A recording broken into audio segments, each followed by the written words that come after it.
Now, from the Weather Tracker TV Storm Studios, this is your weather tonight. Here's Chief Meteorologist William Cole.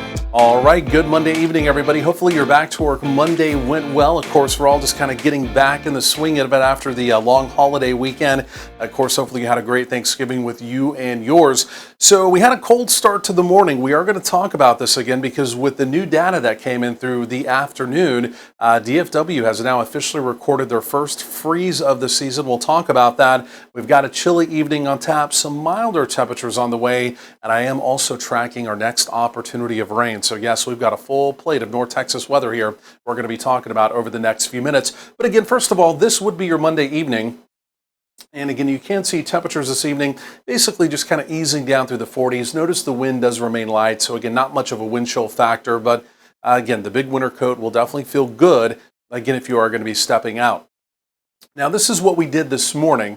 And these were your actual morning lows, right? Notice most locations basically recording a freeze. You can see Graham, the really cold spot, down to 21 this morning. We've kind of talked about this as we've gone through the day, but that right there is what's changed. DFW, the official numbers now come in, and it's gone from 33 down to 32. Not that it's some crazy big deal, but it is technically now our first official freeze of the season. It has happened at DFW. Now, after the cold start to the morning, this is all we did this afternoon. These were your daytime highs, lower to mid-50s. Again, we had a lot of bright sunshine through part of the day. Then that high-level cloud cover kind of filtered in as anticipated. 54 at DFW, and again, Love Field today made it up to right around 55. Now, we're dry in North Texas. There are a few scattered showers kind of out towards the Trans-Pecos, even down towards the Big Bend area. That very light precipitation this evening, it will stay down there, has no opportunity to even move into North Texas. We basically have a dry forecast now all the way through Thursday. By the way, it is mentioning the cold front that came through here brought us the chillier weather we're dealing with. Look how far to the south it is. In fact, it's now pushing down towards the Caribbean Sea. In fact, it's even pushing down towards Cuba. They won't be this chilly, but it's even going to bring them some cooler weather, again, down in the Caribbean as well.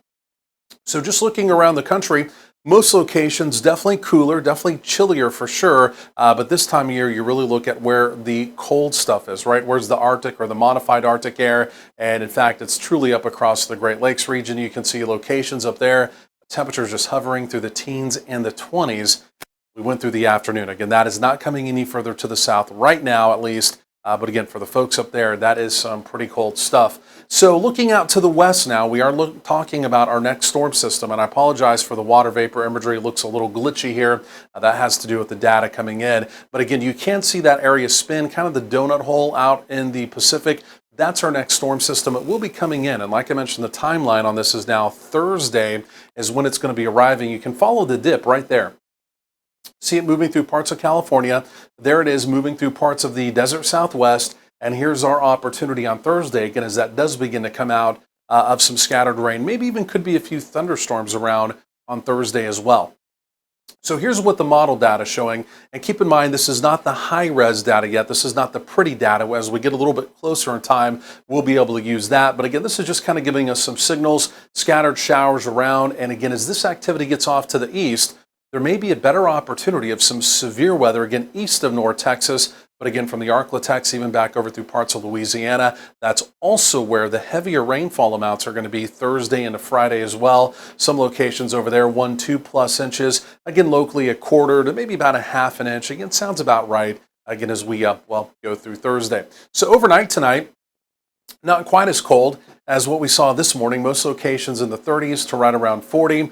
And then tomorrow, just a touch milder as well. Daytime highs generally in the mid to upper 50s, again, to right around 60. And then as we get into Tuesday night, early Wednesday morning, again, most of us upper 30s to right around 40. So again, still chilly, but just not quite as cold, obviously, as what we dealt with this morning.